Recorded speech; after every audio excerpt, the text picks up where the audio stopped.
The UK has grappled with a deeply concerning issue: the rise of grooming gangs. These organised groups prey on vulnerable young people, often teenage girls, for sexual exploitation. This disturbing trend has sparked widespread outrage and ignited heated debates. The victims, often from disadvantaged backgrounds, are subjected to horrific abuse. The issue has exposed societal shortcomings and triggered calls for urgent action. The gravity of these crimes cannot be overstated. Grooming gangs employ calculated tactics to manipulate and control their victims. They often target individuals who lack strong support systems. These methods can include showering them with gifts, plying them with drugs and alcohol, and exploiting their emotional vulnerabilities.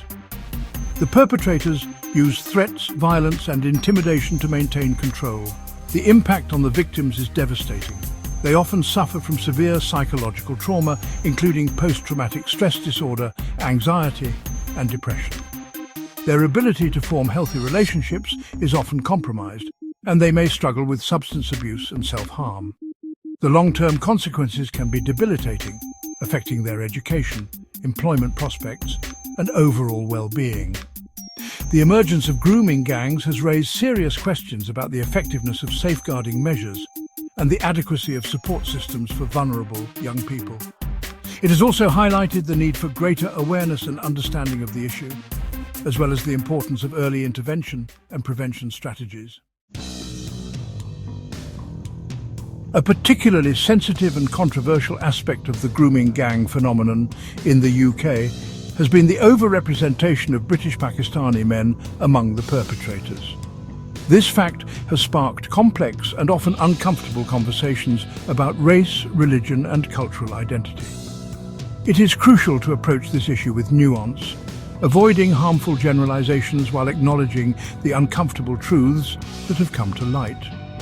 While it is essential to emphasize that the vast majority of British Pakistanis condemn these crimes, the overrepresentation of men from this community cannot be ignored. This has led to accusations of cultural blind spots within law enforcement and social services.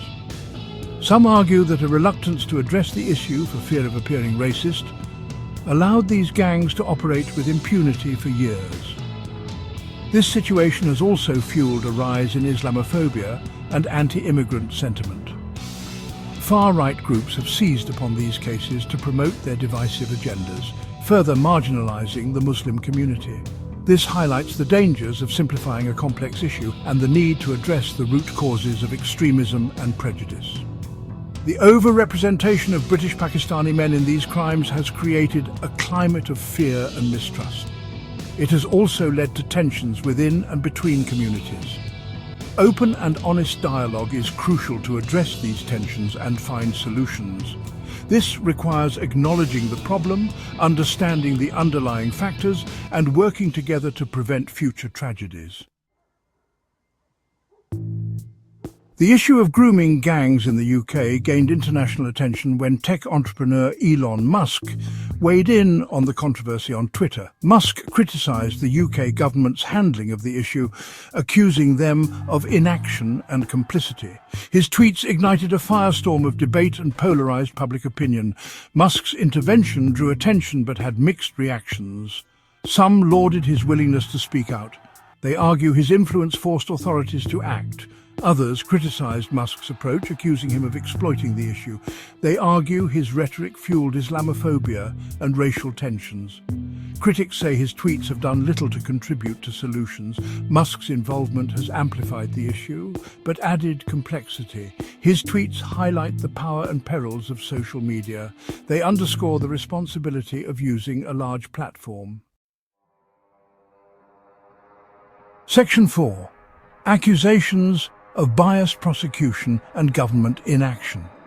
The issue of grooming gangs in the UK has been further complicated by accusations of biased prosecution and government inaction.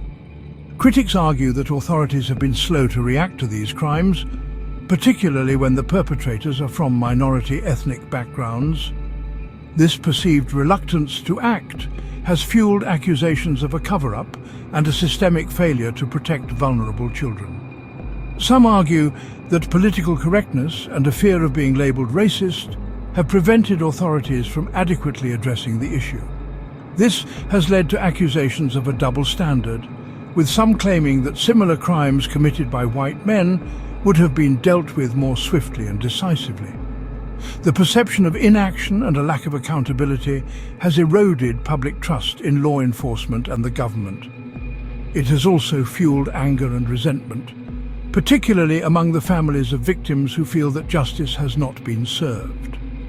The government, for its part, has denied any wrongdoing, maintaining that they take all allegations of child sexual exploitation seriously. However, the persistent accusations of a cover-up and the perception of a two-tiered justice system have cast a long shadow over the issue. Restoring public trust will require transparency, accountability, and a demonstrable commitment to addressing the systemic issues that allowed these crimes to flourish. The towns of Oldham, Rochdale and Rotherham have become synonymous with the grooming gang scandal. In these communities, the shocking revelations of widespread abuse and systemic failures have left deep scars. The victims, often young and vulnerable, were let down by the very institutions meant to protect them. The scale of the abuse and the subsequent cover-ups have prompted numerous investigations and reports, each uncovering a disturbing pattern of neglect and indifference. These towns serve as stark reminders of the consequences of inaction and the urgent need for systemic change. In the wake of these revelations, communities have responded with a mixture of outrage, sorrow, and a determined call for action. Grassroots organizations, advocacy groups, and survivors have come together to demand justice and support for the victims. There have been calls for more rigorous investigations, better support systems for survivors, and comprehensive reforms to ensure that such failures are never repeated. The collective voice of the community has been instrumental in keeping the issue in the public eye and pressuring authorities to take meaningful action. Addressing the issue of grooming gangs requires a nuanced dialogue and a commitment to systemic change. It's essential to recognize the complexities involved and avoid simplistic narratives that can further polarize the debate. This means acknowledging the failures, understanding the social and cultural dynamics at play, and working towards solutions that protect all children, irrespective of their background. Only through a comprehensive and inclusive approach can we hope to prevent such atrocities in the future and rebuild trust in the institutions designed to safeguard our communities.